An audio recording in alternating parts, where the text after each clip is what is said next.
Welcome back to the Deliberate Leaders Podcast. I am your host and executive business coach, Allison Dunn. We are talking about the power of intentional reading. Our guest is Nick Hutchison. He's the founder of BookThinkers and author of Rise of the Reader. Nick has also interviewed over 100 of the world's top business and personal development authors on his podcast, including guests such as Grant Cardone, Ryan Holiday, Robin Sharma, to name a few. Very cool. Nick, thank you so much for joining us here today. Yeah, I'm excited to be here. Can I ask the first question today? Yeah. What is your favorite book of all time? That is my final question for our interview. So be prepared for that. You know that. I have read As a Man Thinketh no less than 200 times. Oh, wow. 200. That's impressive. It's written by Mark Allen, and the essence of it, I think, is just transformational. And it's like, to me, it almost feels like a Bible, like something you just keep on going back to and you learn something new each and every time. So have you read that? Can I share an embarrassing statistic right off the bat? I haven't read it, and I've read over 500 of these personal development books. So it's always been on my list, and I know it's a small book, right? Isn't It's it such only a like small 50 book. pages or Yeah, something? I'll So send it to you. I You know. can have it. Okay, perfect. Thank you. You bet. I am, like you, an avid reader. My library probably consists of over 1,000 books, and I'm not kidding. And then in addition to that, I also interview a lot of authors who have written books. So I think reading is like, it opens the door to the world of things you may not ever do, and it just transforms your thinking. I am not going to point out your age, but I would say, like, the statistic that I heard is that most people never read another book once they leave high school. I assume you're out of high school, right? I am, yes. I don't mind sharing it. So I'm 29 years young. Okay. But if you include all of the decades of wisdom behind me, I'm over 1,000 years old. So that's how I like to say it. I love that. I do think that reading is the quickest way to gain wisdom and understanding. So that's fantastic. All right. So do you have an exact number of how many books you've read? I don't. I Okay. used to count, Okay. but I've stopped counting over the last few years. I'm somewhere between 500 and 600 if you include individual books. If you included a second, fourth, fifth, sixth time reading each book as a separate number, then I'm probably over 1,000. I've like you, I've read so many of my favorite books so many times. Yeah, that's awesome. What do you think? Where do people go wrong when they're reading a book? What would be your guidance? Oh, there are so many things that I think people do wrong. So, number one, when I meet people, oftentimes I'll ask them what they're reading and they'll tell me, and I'll say, why? And they're like, what do you mean, why? And I'll just kind of met with like a blank stare. So, one of the things that I like to do is read with intention. Excuse me, I've got a little head cold. I like to set a SMART goal for each book that I read. So, in this world of business and personal development, there's a lot of inspiration and motivation, but I think all of the magic happens when you take action. So, when I set a goal, it is specific, measurable, attainable, meaning it's possible to achieve. It's relevant, meaning you're emotionally connected to the goal. And then it's time bound. So, one of the business books that a lot of people are reading right now is $100 Million Leads by Alex Hormozi. And they're just reading this book, hoping that they'll somehow implement all of these cool lead generation tactics and it will change their life. For me, I go into a book like that and I set a goal.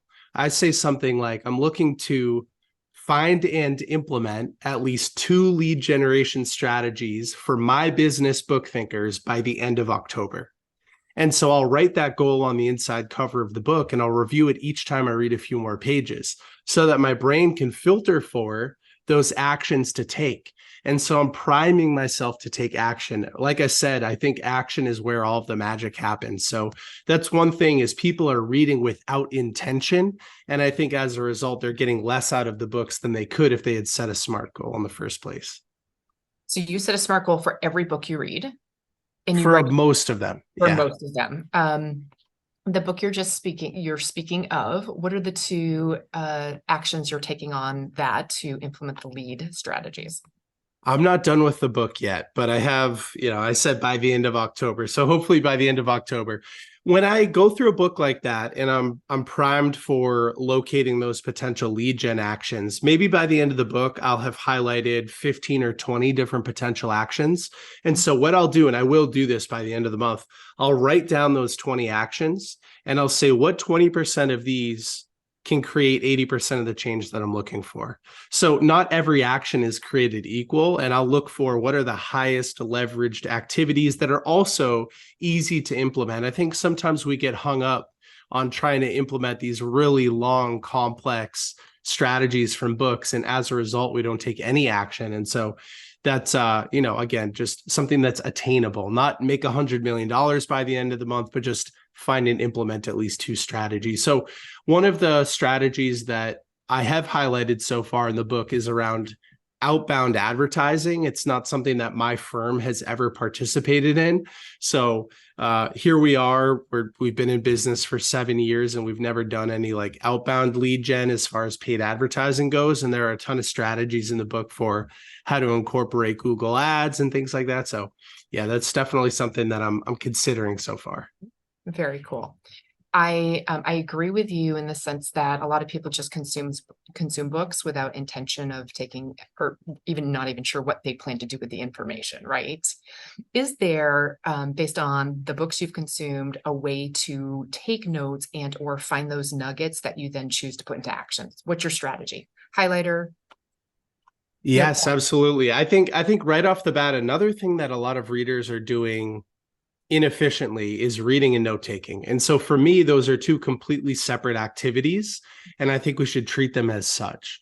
We know we want to avoid multitasking. We know we want to avoid task switching, yet we're reading and taking notes at the same time.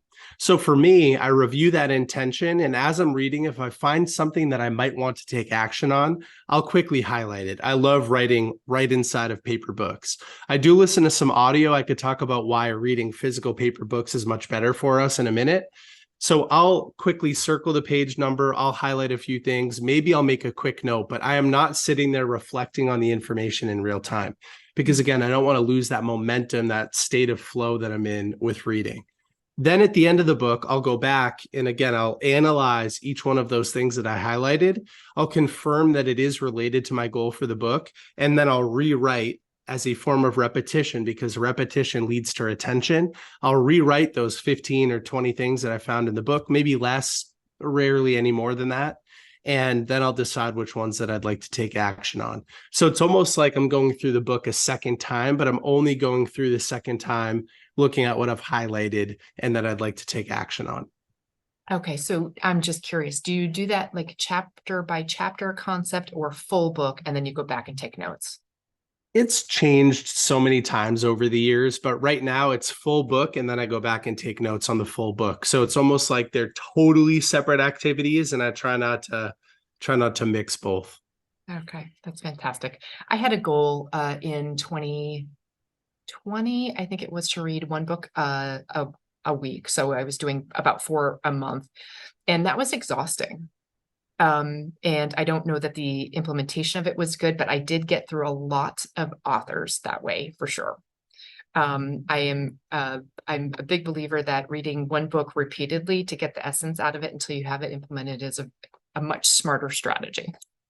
I do too. I think when people are first starting, it's okay to read a wide variety of books so that you kind of understand what you like, what you don't like, what styles you find useful. You kind of have to get the basic foundation of reading and implementing sort of, you want to build that foundation first. And then, like you're saying, I think once you can identify a problem that you're looking to solve or a skill set that you're looking to develop, then it's okay to read the same book over and over and over again. I think then quality becomes more important than quantity. Yeah, for sure. How fast do you read? Probably like 400 or 500 words per minute. Okay. And speed reading is so interesting to me because I've never really invested in speed reading. I haven't taken courses or anything like that. I've read a few books. I interviewed this guy, Howard Berg, once for my podcast, who has the Guinness World Record for the fastest reading.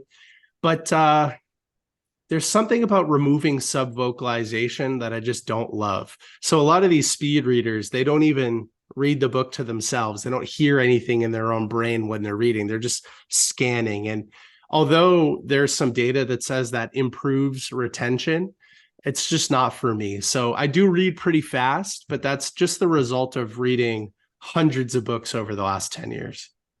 You just used a word that I don't think I knew. So you said vocalization. Yeah. Okay, so I read in my head while I'm reading. So that's what I'm doing. I didn't realize that that is less effective is, I think, what I understood you to say. So here's why, as I understand it. Okay.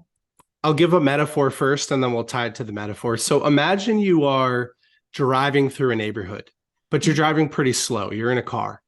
Because you're driving slow, your mind can wander. You can daydream a little bit. You can look at the houses, the landscaping, the cars in the driveway, whatever.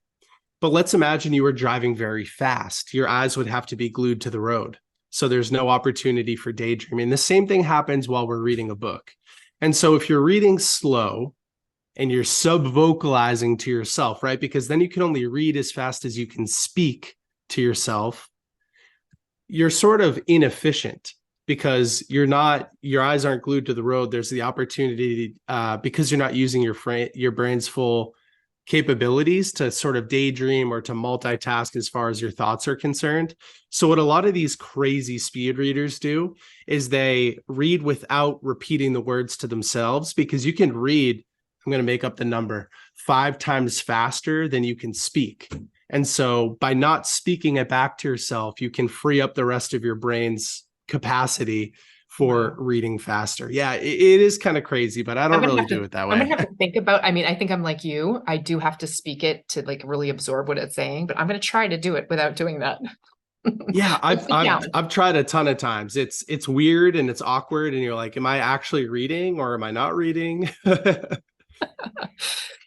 You brought up the point that the physical book is is a different experience than listening to an Audible. When do you choose which to do? So let's say I read I consume about 100 books a year. 75 of those are physical paper books, and then the other 25 are audiobooks. I'm not really a Kindle guy. So the books that I listen to are the books that I don't really want to implement anything from. So long biographies, autobiographies, books that are sometimes fiction, like parables, The Go-Giver or The Alchemist or something like that. And the reason that I don't, or books that are over 500 pages, because I just, I don't love reading a book and staying in the same book for a month straight. So as far as comprehension and retention is concerned, about 80% of the inputs to our brain are visual. And so by default, if you're only listening to something, you're far less efficient as far as being able to consume, store, organize, and retain that information. And so I know if I'm listening to something, it's not as efficient, and therefore I only choose to listen to books that I'm not really expecting to gain anything from. They're more of a form of entertainment for me at that point than they are education. And oftentimes when I'm listening to something, I'm multitasking. So I'm in the car, I'm doing chores, I'm at the gym. Whereas when I'm reading a physical paper book, that's the opposite of multitasking. It's monotasking. You're focused on one activity at a time. And so you can become fully immersed in that reading experience. And again, 80% of the inputs to our brain are visual. So by default, reading a physical paper book means you can develop a stronger connection to what you're reading. Okay. I agree with everything you just said, very much so. What is that habit that's changed your life the most? Other than reading, I would say gratitude.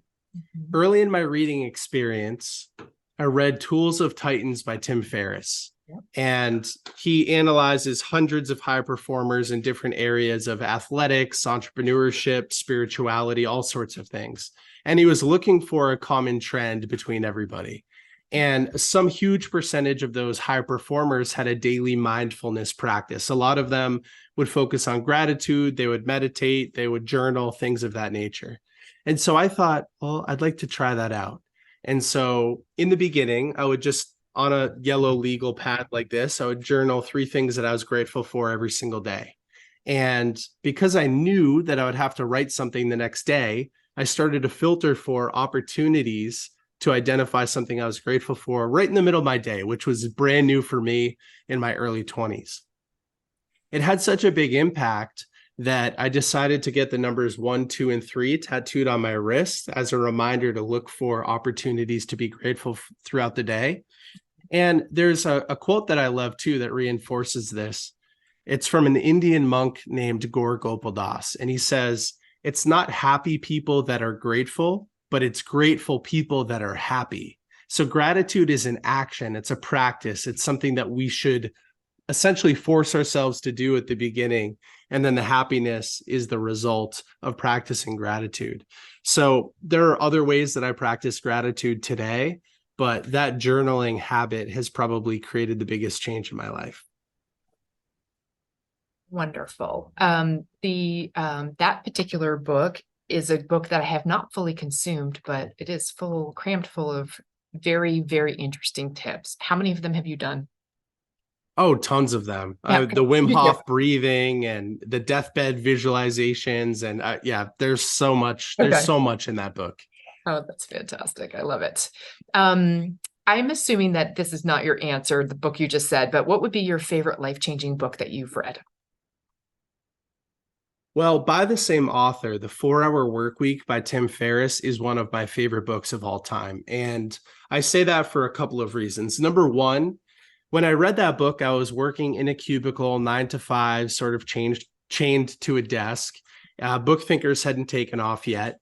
And so I was able to use the frameworks in that book to take that same position I had, but flip it and make it a remote position, which was the first time that somebody had done that within that company. And I started to travel internationally and experience different cultures, all as a result of reading The 4-Hour Workweek. But also, as I continued to reread that book as I was traveling, it laid the foundation for the business that I have today. So today, my business, BookThinkers, we have about 10 employees right now. We serve hundreds of authors a year, and it's all totally remote and distributed. Everybody's in a different state. Everybody works remotely. And I used the frameworks in that book to develop my business. So I owe pretty much everything that I have today and that I do today on a daily basis to Tim Ferriss. That's fantastic. You had an impressive list of folks that you've spoken to. Who's been your favorite podcast interview guest? Stephen Pressfield. Stephen has authored a number of books, including The War of Art, which is my favorite. It talks about how to overcome resistance. So we had an interview with him earlier this year. He's 80 years old, and he has so much energy. He's so articulate, well thought, impressive. He's sort of, I kind of wish he was my grandfather or something like that. I wish I had an extra grandfather because he's just the coolest guy on the planet. So humble. And my favorite part about his story is that he literally worked for 30 years straight without any success. And after 30 years of writing and producing content, trying to get it out there, he finally hit some success in his 50s. And now he's interviewed on Rogan all the time and all the biggest podcasts out there. And he's just so humble. I was sat there and I said, hey, man, you get referenced on Joe Rogan's podcast once a month. And you've been interviewed on it a few times. How did that happen? He's like, I don't know. I just got invited and I went. Yeah, it was a cool experience. I'm like, what was it like being there? He's like, I don't know. It's just a podcast. So it's cool to see what it looks like when somebody is so humble like that. That's awesome. Thank you for sharing that. I'll look up that episode for sure. So congratulations on your upcoming book. It's to be released very quickly. So if you're listening to this podcast, you can find it where?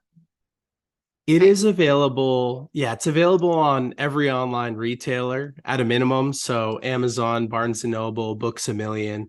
The book title is Rise of the Reader, which I know you shared in the intro. Yep. And the subtitle is Strategies for Mastering Your Reading Habits and Applying What You Learn. And I can't wait for it to be out. So go pick up your copy, guys. Nick, thank you so much for sharing your concepts on intentional reading. I think it is the biggest way that you can influence and change your life so quickly. So thank you for guidance on that. I appreciate you being here with us today. Yeah, of course, of course. And I'll throw this out there too. If anybody in your audience would like a custom book recommendation from me, I know sometimes, especially if you're just getting into the reading space, it can be very difficult to find the right book for you. So DM me at BookThinkers on Instagram and just share a problem that you're facing, share a skill that you'd like to develop. I might ask some follow-up questions, but I will always provide a book recommendation and even follow up with you in 3 months to see what you thought. I love that. Fantastic. Thank you so much, Nick.